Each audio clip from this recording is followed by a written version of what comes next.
Today I'm taking a look at the SmartDevil electric heater. So we got our instructions.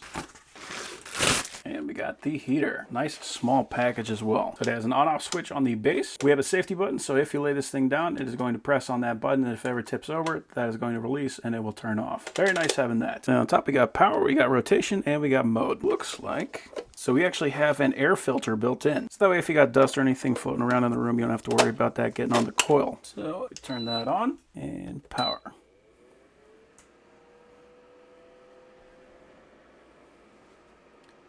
Okay, so I'm starting to feel that heat up, which is excellent. So I don't have to wait very long for this thing to start heating up the room.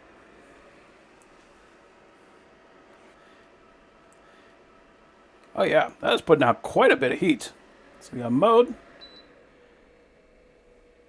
Alright, so we got a low. So it does have a fan in it. And we got a high. It looks like we got a little light there on the base. So let's see if that safety button actually works. And it does. So that's excellent. So that means that if you put this thing in the garage and you got a pet that might knock it over, you don't have to worry about it starting a fire. So that is excellent. It's about 63 degrees in this room, so I'm going to let this run for a couple minutes and see how long it takes to get up to 70. And I don't think it's going to take very long at all because this feels very nice. So this is saying that the light on the bottom is actually an indicator of what state it's in. So the blue is calling that the natural wind. So it's going to kind of increase and decrease the fan speed to produce a more natural feeling flow. And then we got red, which is on high, and if we hit it again, then it's more like a darker red, and that is going to be low. So nice that we've got those options. So it's been about 5 minutes, and we are now at 66 degrees. Oh, it just hit 67 degrees, okay.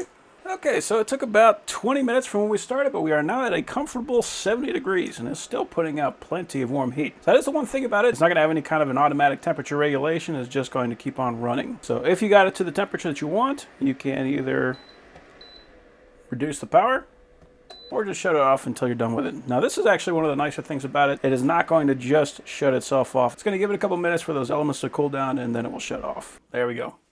Pretty cool. So yeah, that is a nice little heater.